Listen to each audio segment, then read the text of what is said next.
लगता था कि धरती पर चल रहे हैं शरीर से, लेकिन इस धरती से बहुत ऊपर है ये। आकर के इस बार बोले भी नहीं कि गुरुजी दीक्षा दे दो, बस आके गुरुजी के चरणों में दंडवत किया। गुरुजी ने पूछा, बेटा क्या देख रहे हो? कहा कि गुरुदेव आप विराजमान हैं और आपके गोदी में दोनों ओर एक सांवले रंग का एक बालक और एक गोरी रंग की कन्या बैठी हुई है। ऐसे ऐसे वस्त्र पहरे हुए हैं, उनका मुकुट ऐसा है और उनका कुंडल ऐसा है। बस गुरुजी ने उठा कर हृदय से लगा लिया, कहा कि बेटा हो गई दीक्षा तेरी। इतने धीरज से तुमने गुरुजी की बातों पर ध्यान दिया है। ऐसा मत समझो कि 36 वर्ष तेरा बेकार बिता दिया। इस 36 वर्ष में तेरी दीक्षा हो रही थी, क्रम क्रम से धीरे धीरे शिक्षा देता गया और तू उस शिक्षा को मानता गया, उसको निभाता गया, इसलिए तेरे में पात्रता आ गई। औरों को जो दीक्षा के बाद भी ठाकुर जी का साक्षात्कार नहीं होता होगा जल्दी, और तुमको दीक्षा से पहले ही ठाकुर जी का साक्षात्कार हो गया, तुमको उस परम तत्व की प्राप्ति हो गई। ले अब दीक्षा की औपचारिकता है, उसको पूरी कर देता हूँ, दीक्षा देता। कई तरह की प्रक्रियाएं हैं। बहुत लोग समझते हैं कि ऐसे ही ये फालतू समय बिता रहे हैं, ऐसा नहीं, उपयोगी है, इसलिए आप लोगों को ये बातें बताई जा रही हैं। पहले तो हम दीक्षा देते भी नहीं थे, गुरुजी ने आज्ञा कर दी तुम्हें दीक्षा देनी है, और वो भी कैसे। एक बहन, ये पटना की घटना है, एक बहन सुदर्शन कुमारी नाम है उनका, उन्होंने कहा कि महाराज जी हमको दीक्षा दीजिए। हमने कहा कि भाई हम अभी गुरु बनने लायक है नहीं, तुमको दीक्षा कैसे दे दे। उसने कहा कि मैंने तो संकल्प कर लिया है कि दीक्षा लेंगे तो आपसे, और नहीं दीजिएगा दीक्षा तो आजीवन चाहे हम अदीक्षित रह जाए, तेरी मर्जी, हम तो दीक्षा देते नहीं। फिर वो उस समय पढ़ रही थी, और अब कई साल बीत गए इसमें पढ़ते पढ़ते, अब पढ़ाने वाली हो गई, मास्टरनी हो गई। एक विद्यालय में अध्यापिका के रूप में पढ़ा रही है। उसकी दूसरी अध्यापिका सहेली, उसने उसके घर में आकर के देखा कि बड़े प्रेम से ठाकुर जी की सेवा पूजा करती है और भजन करती है, तो पूछा क्यों री बहना तुमने दीक्षा कहाँ से ली है? बोले क्या कहूँ बहन, ऐसे गुरु जी के पल्ले पड़ी हूँ जो दीक्षा देना मंजूर ही नहीं करते। कौन है? नाम बताया, बक्सर के रहने वाले हैं, अमुक नाम है। बोले उनके गुरुजी कौन है? हमारे गुरुजी का नाम बताया, तो उछल गई हो, अरे उनके शिष्य हैं, तो अब झक मार करके दीक्षा देंगे। उनके गुरुजी के पास हमारा बड़ा अप्रोच है, हमारे परिवार में बराबर आते रहे हैं बाबा। अभी मैं पत्र लिखती हूँ। उसने पत्र लिखा और गुरुजी के पास वो पत्र आया। गुरुजी पढ़ करके मेरे प्रति बड़े नाराज हुए। हम थे नहीं वहां उस समय। काफी दिनों के बाद जब मैं पहुंचा वहां, गुरुजी के चरणों में दंडोत किया तो गुरुजी बड़े नाराज। प्रणाम करने आए हो, प्रणाम क्या अर्पण कर रहे हो चरणों में? आग लाके डाब पटक दो हमारे पांव पर। हम घबरा गए, इससे क्या गलती हो गई? कहते कि प्रणाम क्या अर्पण कर रहे हो, मेरे चरणों पर लाकर आग पटक दो। दंडोत करने चले हैं। हमने कहा कि महाराज जी आप किस बात पर नाराज हो रहे हैं? हम अपनी भूल समझ नहीं पा रहे। कोई भूल हुई हो तो आप समझा दीजिए, कृपा करके उसका सुधार कर दीजिए। हम भूल सुधारने को तैयार हैं। तो कहा कि कोई दीक्षा लेना चाहता है तो तुम इसमें बाधा क्यों करता है? हमने कहा हम तो बाधा नहीं करते हैं। बोले देखिए पत्र आया है। तब माजरा खुला तो समझ में आया क्यों नहीं दीक्षा देते हो। हमने कहा कि गुरुजी आपसे दीक्षा लेकर, आप हमारे गुरु हैं, हम शिष्य हैं, अभी आपके प्रति शिष्य का जो कर्तव्य है वो भी हम नहीं निभा पा रहे हैं। जो भी शिष्य होने लायक भी नहीं हो पाया है और वो एक गुरु की पदवी धारण कर ले, ये बात कैसी होगी? तो कहते हैं कि तो क्या मेरी आज्ञा का उल्लंघन करेगा? कहा कि आज्ञा का उल्लंघन तो नहीं करूंगा, लेकिन एक बार आग्रह जरूर करूंगा कि गुरुजी पहले हमको इस लायक तो बना लो। तब कहते हैं कि मुझको तू लायक समझता है कि नालायक समझता है? विकट प्रश्न था। कहा महाराज जी आपको नालायक समझते तो हम आपके चरणों में कैसे आते और आत्मसमर्पण करते? आप तो सब तरह से लायक हैं, आपके द्वारा कितने लोग कृतार्थ हुए हैं और इसी आशा में हम आपके चरणों में आकर के समर्पित हुए हैं। तो कहा कि जब मुझको लायक समझते हो, मैं लायक होकर जब आज्ञा दे रहा हूं तो आज्ञा का पालन करने में तुमको क्या लगता है? अभी तेरे ऊपर मैं हूं, मेरे ऊपर भी कोई है, वो स्वामी तुलसीदास जी है, उनके ऊपर भी कोई है, श्री रामानंद स्वामी जी है, उनके ऊपर भी कोई है, हनुमान जी है, उनके ऊपर भी कोई है, किशोरी जी, श्री रघुनाथ जी है। जब प्रभु की ये इच्छा है और मैं आदेश कर रहा हूं तो तुमको आदेश का पालन करना है।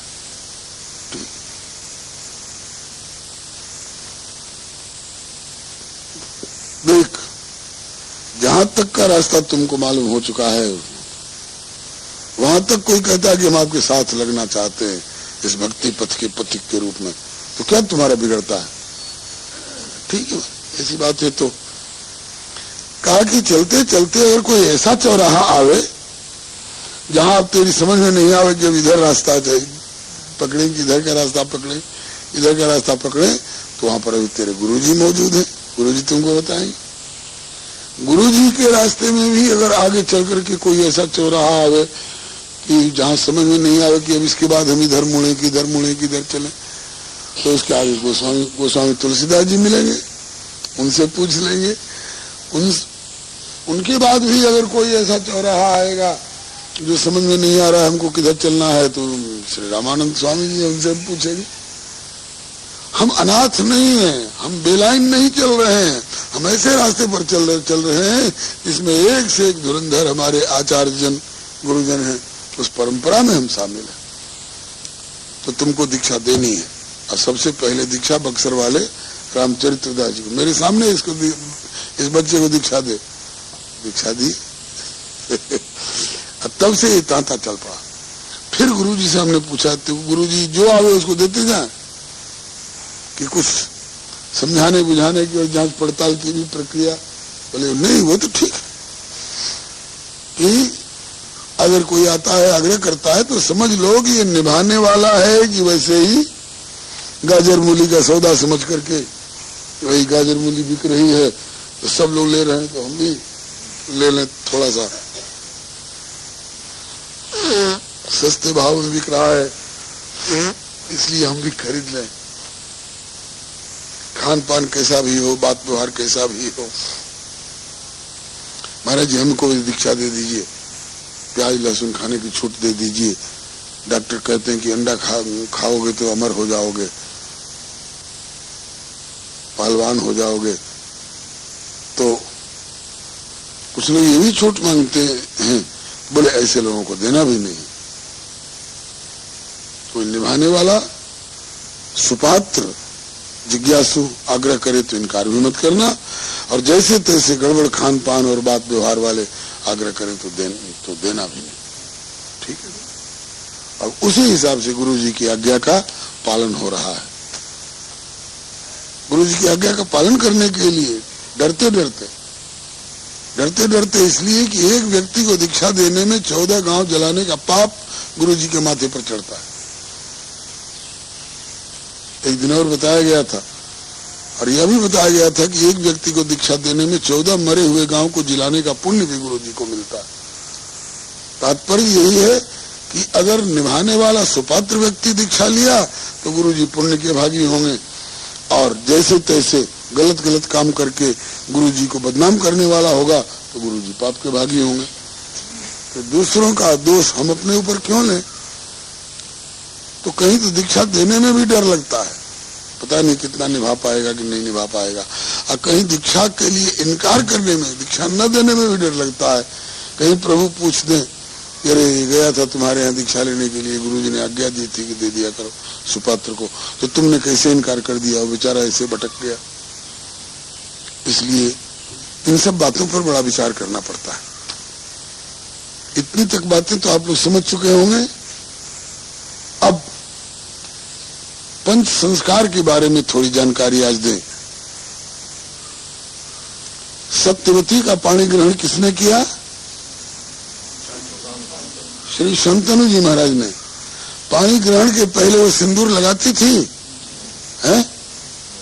पानी ग्रहण के पहले सुहाग के चिन्ह धारण करती थी? नहीं करती थी। लेकिन पानी ग्रहण के बाद उनको सिंदूर धारण करना पड़ा। चूड़ी बराबर रखनी पड़ेगी, कान का और नाक का आभूषण बराबर रखना पड़ेगा। ये सुहागन का चिन्ह है।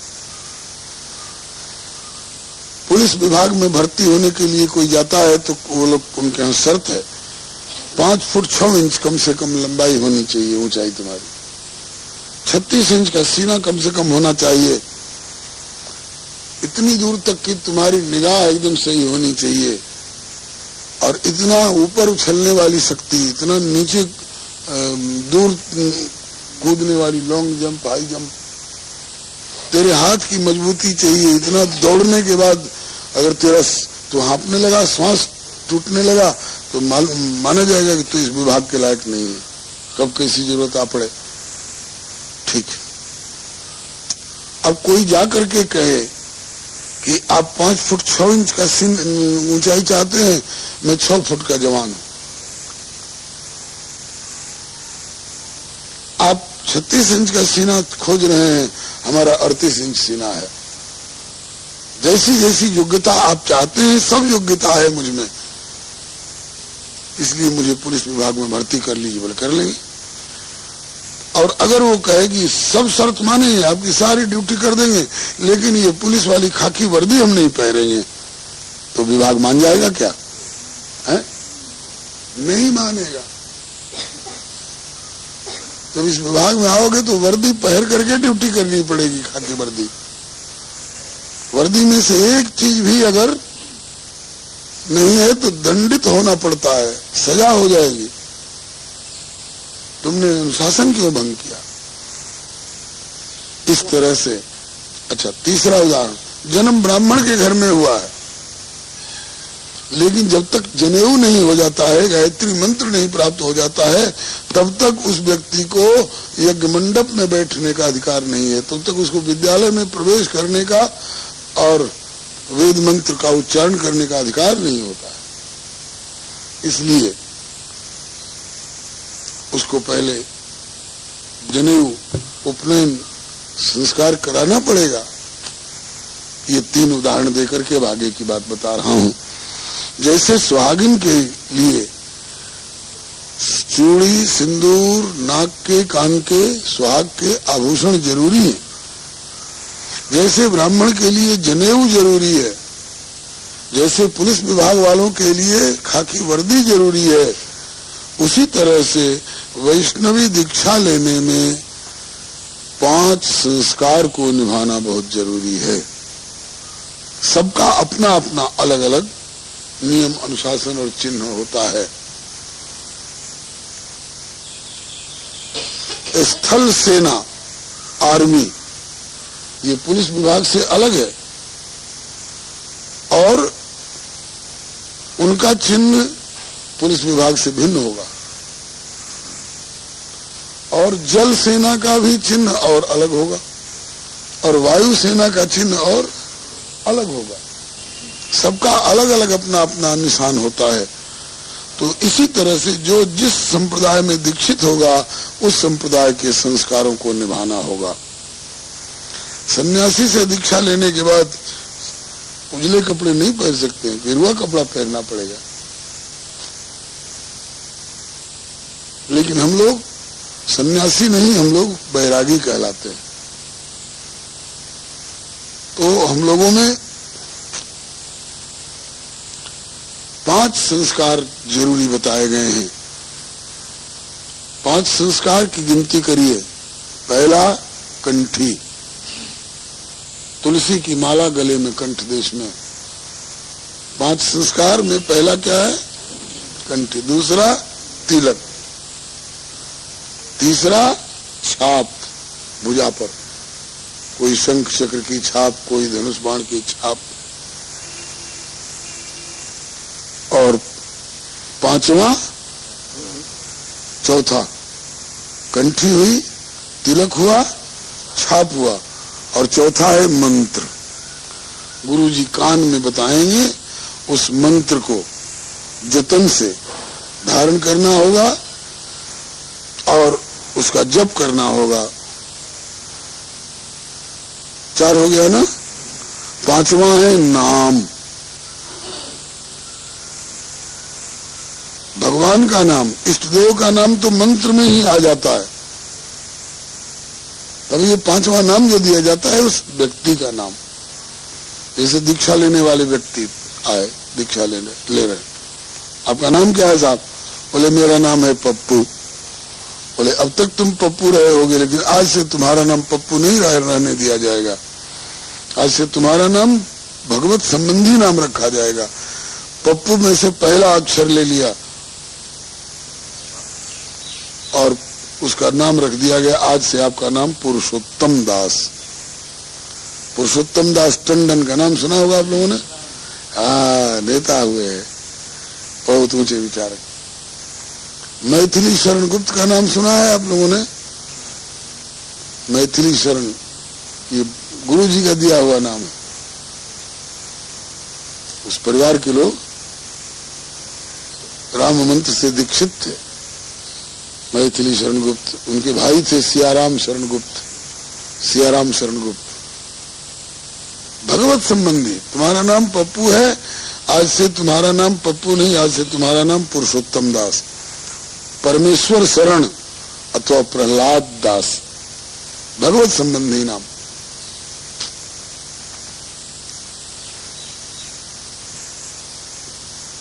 तो ये 5 संस्कार वाली बात सूची में आ गई ना। अब इनकी व्याख्या सुनिए। ये माला जो है गले में, जिसको कंठी कहते हैं, है तो माला। कौन चीज की माला है? तुलसी की माला है। इसको माला नहीं कह करके कंठी क्यों कहा गया? इसलिए कि ये कंठ देश में, इतने क्षेत्र को कंठ बोलते हैं, तो कंठ देश में धारण की जाती है, इसलिए इसका नाम है कंठी। कंठ देशे तो या माला सा तो कंठी प्रकृतिता, यज्ञोपवीतवद्धार्या सदा तुलसी मालिका। जैसे जनेऊ होने के बाद ब्राह्मण को हमेशा जनेऊ रखना चाहिए, इसी तरह से दीक्षा होने के बाद हमेशा वैष्णव को कंठी गले में जरूर चाहिए। ये तुलसी की बनी हुई है। जपने वाली माला में तो संख्या निर्धारित है, कितने दाने होने चाहिए? 108। लेकिन इस कंठी में संख्या नहीं है, छोटे छोटे दाने होते हैं। किसी का कंठ पतला है, किसी का कंठ थोड़ा मोटा है, तो कंठ के हिसाब से वो ऐसी होनी चाहिए जो ये जो हंसली है ना, यहाँ की हड्डी, बस इससे नीचे नहीं आवे, यहाँ तक रहे। और ये कंठ कुबर कहलाता है, इसके भी ऊपर नहीं जाए, इसके बीच में रहे। इसका नाम है कंठ देश, इसलिए इसका नाम है कंठी। तुलसी की माला है। तुलसी का बहुत महत्व गाया गया है। मेरे ख्याल में कोई पुराण ऐसा नहीं मिलेगा जिसमें तुलसी जी की महिमा नहीं गाई गई हो, शालिग्राम जी की महिमा नहीं गाई गई हो, और गंगा जी की महिमा नहीं गाई गई है। भजमन गोविंद कहूमन राम, गंगा तुलसी शालिग्राम, गले में तुलसी मुख में राम, हृदय विराजे शालिग्राम। तो तुलसी की माला है। तुलसी को क्यों गले में धारण किया जाता है? इसलिए कि जब तक तुलसी का स्पर्श शरीर से रहेगा तब तक यमराज के दूत इसके पास नहीं आ सकते हैं। आप लोगों ने सुना होगा, जिसका अंतिम समय आता है तो लोग कहते हैं कि अब दवा क्या दे रहे हो भाई, अब तो इनके गले में तुलसी गंगाजल डालो। इसका मतलब क्या है? मतलब यही है कि तुलसी गंगाजल का स्पर्श इनके शरीर से रहेगा तो यमराज के दूत नहीं आएंगे इनको लेने के लिए। इस पर एक घटी घटना आप लोगों को बताऊं। कभी गीता प्रेस के कल्याण पत्रिका के मासिक अंक में ये बात निकली थी। अब कौन साल के कौन अंक में ये मुझे ध्यान नहीं है, लेकिन कल्याण पत्रिका से लेख निकल चुकी है, ये लेख निकल चुका है। एक मुसलमान सज्जन को लोगों ने देखा कि तुलसी की माला पहरे हुए हैं। एक मुसलमान सज्जन को देखा गया कि तुलसी की माला पहरे हुए हैं, तो लोगों ने उनसे पूछा कि अजी ये तो हिंदू लोग पहनते हैं जिनको आप लोग काफिर कहते हैं, आप मुसलमान होकर के तुलसी की माला क्यों पहरे हुए? तो उन्होंने बताया कि भाई इनकी महिमा को मैं अपनी आंखों से देख चुका हूं। बोले क्या देखे हैं? तो उन्होंने लिख करके ये लेख दिया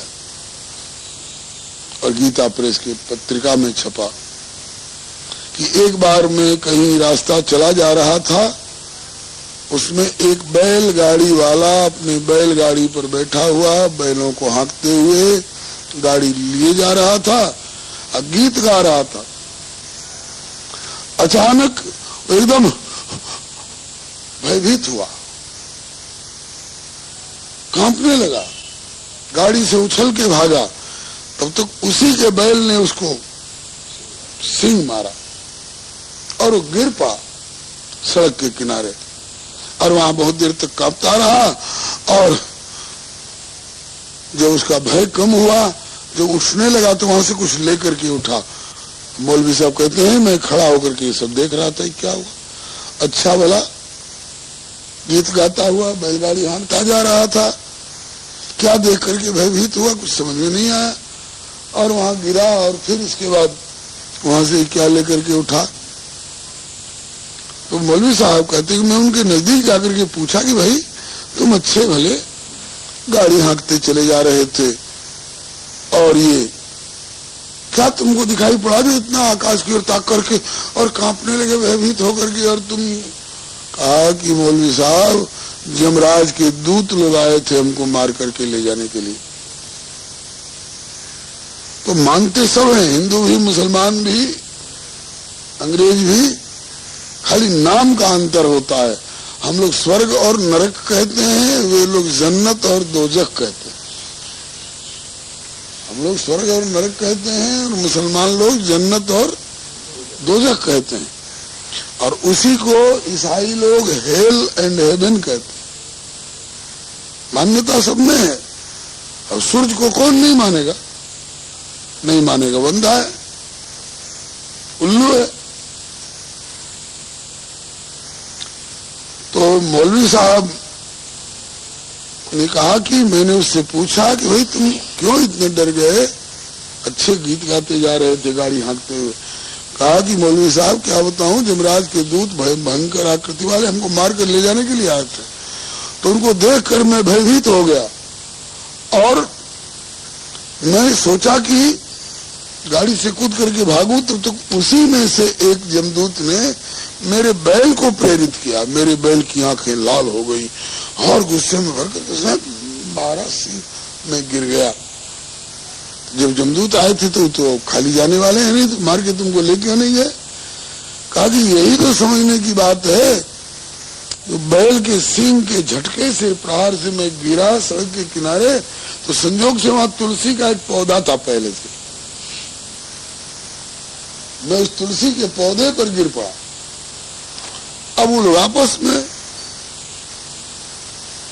मैंने पकड़ो घसीटो ले चलो, तब तक एक जमदूत कहता कि देखते नहीं वो तुलसी पर गिरा हुआ है, जब तक तुलसी से उसका स्पर्श है हम लोग कैसे उसको छू सकते हैं? बोले हाँ ये तो ठीक है। अब ये बात कोई समझ गया गाड़ी वाला, तो जब तक वो जमराज के दूत वहां खड़े रहे तब तक ये उस तुलसी के पौधे को पकड़ करके चिपका रहा। वाह रे तुलसी मैया, तुमने हमें नरक से, जमदूतों से बचा लिया। और जब वो चले गए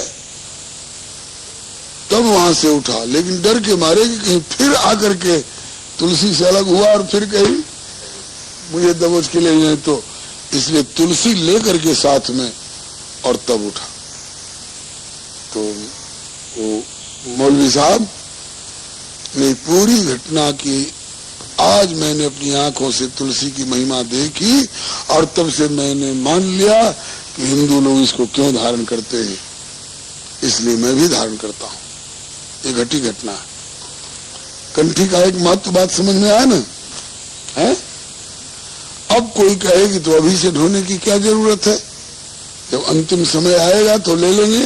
तो बोले अंतिम समय में तुम बैलगाड़ी पर रहोगे कि रेलगाड़ी पर रहोगे, देश में रहोगे कि विदेश में रहोगे, वहां तुम होश में रहोगे कि बेहोशी में रहोगे।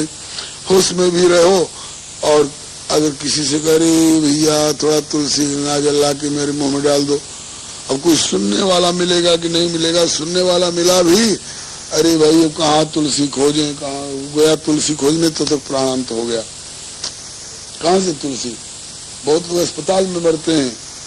अभी कितने लोग, एक बस जल गई थी और एक ट्रक जल गई थी आपस के टक्कर में कलकत्ता के पास में, और सुना है कि 42 व्यक्ति इतना जल गए कि उनका इतना इतना केवल शरीर का अंश, न मस्तक, न पांव, न हाथ, न चेहरा, न कुछ। अब 42 युवक थे 20-22 वर्ष के सब, और बारीपदा से चले थे। बारीपदा के कई परिवार बिना बच्चे के हो गए। तो अब उस समय जब वो जल रहे हैं, उनका प्राणांत हो रहा है, वहां कोई तुलसी देने की हिम्मत है किसी की? कौन तुलसी देने वाला मिलेगा? कई लोग अस्पताल में मरते हैं। इसलिए हमारे ऋषियों ने नियम बना दिया कि ऐसी हितकारिणी तुलसी को क्यों नहीं बराबर अपने साथ अपने गले में रखो। बात समझ में आ रही है ना? तो ये कंठी का विधान कर दिया। कभी कभी धागा पुराना हो जाने से कहीं झटका लगा और कंठी सोए हुए में टूट के अलग हो गई, तो उसके लिए ये कान में देख रहे हैं ना, क्या चीज है? तुलसी जी का कुंडल है। इसको टॉप्स आप लोग कहते हैं। आप लोग सोने चांदी का टॉप्स पहनते हैं, हमरे हम ये तुलसी का टॉप्स। मैंने ये कहीं झटका टूट गया, झटका से धागा टूट गया, कहीं किनारे भी हो गया, तो ये जल्दी निकलने वाला नहीं है। मैंने तुलसी का स्पर्श शरीर से बराबर रहना चाहिए। और कंठी का और दूसरा महत्व होता है, कबीर बाबा ने एक दोहे में कहा है कि कबीर कुकर राम का, ये दोहा सिखों के गुरु ग्रंथ साहब में भी अंकित है। कबीर कुकर राम का, मुतिया मेरा नाम, गले राम की जेवरी, गले राम की जेवरी, जित खींचे तित जाऊं। तो करे तो बाहुरों और दूर दूर करे तो जाऊं, जो हरि राखे त्यों रहूं, जो देवे सो खाऊं। इसमें भाव बताया करते थे गुरुदेव। कहते थे कि कुत्ते दो तरह के होते हैं, एक गली गली में दरवाजे दरवाजे भटकने वाले, उनका कोई मालिक नहीं, जिसके दरवाजे पर जाते हैं तो लोग कहते हैं दूर दूर दूर दूर। अगर भागा तो भागा, नहीं तो मारे डंडा कस के उसकी कमर पर। अब के करता हुआ भागा, कोई पूछने वाला नहीं। कि तुमने इसको क्यों डंडा मारा। और ऐसे भी कुत्ते आपने देखे होंगे जो किसी के कोठी में रहते हैं, बंगला में, गले में बेल्ट बंधी हुई है, कोई जैकेट पहराए हुए है अपने कुत्ता को, और कहीं जाना भी होता है तो कार में बैठ करके जाते हैं। तो बेल्ट वाले कुत्ते घर घर दरवाजे दरवाजे डोलते हुए दिखाई पड़े, ये संभव नहीं है। मान लीजिए कदाचित भूल से सांकल खुली रह गई, फाटक खुला रह गया और बाहर निकल भी गया, किसी के दरवाजे पर गया भी, तो कोई उसको मार नहीं सकता है। बेल्ट वाले कुत्ते को कोई मार नहीं सकता। अगर कोई मार दे तो कानून है कि बेल्ट वाले कुत्ते को, पालतू कुत्ते को अगर कोई मारेगा तो मारने वाले को दंड दिया जाएगा, केस मुकदमा करके उसको दंड दिया जा सकता है। देखा नहीं तुमने, इसके गले में बेल्ट बंधी हुई है, तुमने मारा इसको कैसे? कहा कि इसने हमारा 2 सेर चावल का भात नुकसान कर दिया। कहा कि हमसे 10 सेर लेते, हम तुमको 10 सेर चुकाते, तुमने मारा कैसे? तो इस तरह से कबीर जी कहते हैं कि हम भी कुत्ते हैं और लोग भी कुत्ते हैं, लेकिन हम गली गली में डोलने वाले अनाथ कुत्ते नहीं हैं। हमारे गले में राम जी के द्वारा बेल्ट बंधी हुई है, देख लो, गले राम की जेवरी। देखते ही लोग समझ जाएंगे कि भाई ये तो भगवान का शरणागत प्राणी है।